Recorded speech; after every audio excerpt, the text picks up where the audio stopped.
اللہ الرحمن الرحیم۔ ناظرین کرام، آپ کیا سمجھتے ہیں کہ آپ کی تجوری یا جیب میں جو پیسہ ہے کیا وہ آپ کی محنت کی کمائی ہے؟ نہیں جناب، بلکہ یہ دنیا کا سب سے بڑا دھوکہ ہے، اور اب یہ دھوکہ اور آگے بڑھ چکا ہے، جسے دنیا جدید نام کے طور پر کرپٹو کرنسی کے نام سے جانتی ہے۔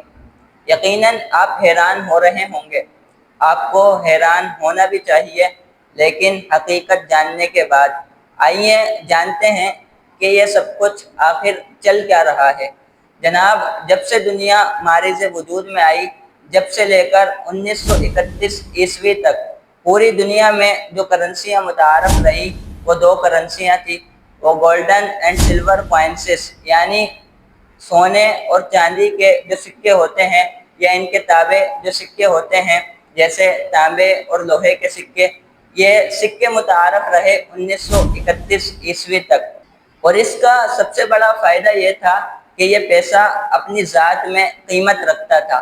انسان دنیا کے کسی بھی کونے میں چلے جائے، اس کی اپنی اصل قیمت بحال رہتی تھی، کوئی حکومت اس کی مالیت کو ختم نہیں کر سکتی تھی، اور نہ ہی کوئی بینک اس قیمت کو ڈبو سکتا تھا۔ لیکن پھر 1931 عیسوی میں ایک سازش کا جال بنا گیا، سارے لوگوں کو بلایا گیا اور انہیں یہ کہا گیا کہ تم اپنا جو سونا چاندی اور زیورات ہیں وہ ہمارے بینکوں میں جمع کروا دو، اور اس کے عوض ہم سے کاغذ کی رسیدیں لے لو۔ اس طرح یہ ہوگا کہ تمہارا سونا چاندی محفوظ رہے گا، اور جب دل چاہے وہ رسید دے کر ہم سے سونا چاندی لے لینا۔ اور لوگوں کا اس نئے نظام کے لیے اس طرح برین واش کیا گیا کہ انہیں یقین آ گیا کہ نجات اور عافیت کا راستہ بس یہی ہے۔ لوگ خوشی خوشی اپنا سونا اور چاندی جمع کروا کر وہ رسیدیں لے کر خوش ہونے لگے۔ لیکن جناب، یہ خوشی زیادہ سال چل نہ سکی۔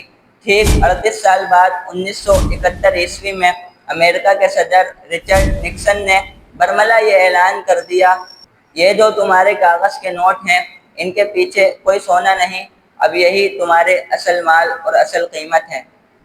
لوگوں نے جب یہ سنا تو ان کے پاؤں تلے زمین نکل گئی، لیکن وہ کچھ کر نہیں سکتے تھے۔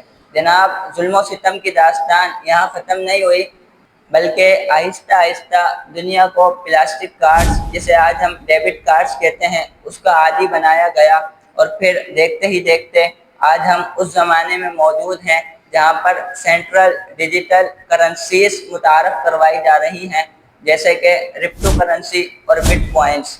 آپ اس کو اس طرح سمجھیں کہ انسان کی زندگی کی جو پوری کمائی ہے وہ کمپیوٹر کی اسکرین پر چند بٹنز کی صورت میں موجود ہے۔ اب اس کا نقصان سب سے بڑا کیا ہے کہ ہم دیکھتے ہیں کہ اگر آج ڈیبٹ کارڈز کی صورت میں ہم دیکھتے ہیں تو لوگ ضرورت پڑتی ہے تو بینک کبھی کبھار خراب ہو جاتے ہیں، بینک کام نہیں کر پا رہے ہوتے تو لوگ اپنی ضرورت کو پورا نہیں کر پاتے۔ تو ہمارا سوال یہ ہے کہ انٹرنیٹ کا آئے دن کوئی نہ کوئی مسئلہ رہتا ہے۔ اگر اس صورت میں انٹرنیٹ کا مسئلہ رہا تو انسان تو اپنی بنیادی سہولتوں سے بھی بالکل بیگانہ ہو جائے گا۔ آپ کے ذہن میں ایک بات آ رہی ہوگی کہ آخر یہ امت مسلمہ کی غلامی کی وجہ کیسے بن سکتی ہے؟ وہ اس طرح کہ جناب، جب آپ کی ساری زندگی کا سرمایہ وہ ڈیجیٹل سسٹم پر منحصر ہو جائے گا تو آپ کی آزادی تو مکمل طور پر سلب کر لی جائے گی، کہ اگر کل کو وہ جابرانہ نظام مسلط کرتے ہیں یا سودی تسلط جمانے کی کوشش کرتے ہیں تو آپ یہ مت سمجھیں کہ وہ آپ کے گھر کوئی پولیس بھیجیں گے یا آپ کے خلاف کوئی انکوائری کروائیں گے، بلکہ جو کمپیوٹر پر آپ کا اکاؤنٹ موجود ہے اس پر صرف ایک بٹن دبایا جائے گا اور آپ کا اکاؤنٹ فریز ہو جائے گا، آپ کا اکاؤنٹ بلاک ہو جائے گا۔ جناب، یہ کوئی کہانی نہیں، بلکہ یہ ایسی حقیقت ہے جو ہماری آنکھوں کو کھولنے کے لیے کافی ہے۔ یہ وہ حقیقت ہے کہ جسے رسول پاک صلی اللہ تعالی علیہ وسلم نے ان الفاظ میں بیان فرمایا تھا، لَيَأْتِيَنَّ عَلَى النَّاسِ زَمَانٌ لَا يَنْفَعُ فِيهِ إِلَّا الدِّينَارُ وَالدِّرْهَمُ، کہ ضرور لوگوں پر ایک ایسا زمانہ آئے گا کہ جس میں انہیں صرف دینار اور درہم ہی فائدہ دیں گے۔ جناب، آج ہمیں ڈیجیٹل کرنسی کی کوئی ضرورت نہیں، اس لیے کہ جہاں تم ہمیں جدت کے نام پر لے جا رہے ہو وہ اصل میں جدت نہیں، وہ ذلت ہے، اور ہم اس ذلت کو ہرگز برداشت نہیں کریں گے۔ آج ہم یہ بات نہیں کر رہے کہ کرپٹو کرنسی حلال ہے یا حرام۔ جن علماء نے اس کو حلال دیا، خدا جانتا ہے کہ جناب یہ ان کا دین سے اخلاص ہے یا پھر ان کے اپنے مفادات اس کے پیچھے وابستہ ہیں، ہم نہیں جانتے یہ بات۔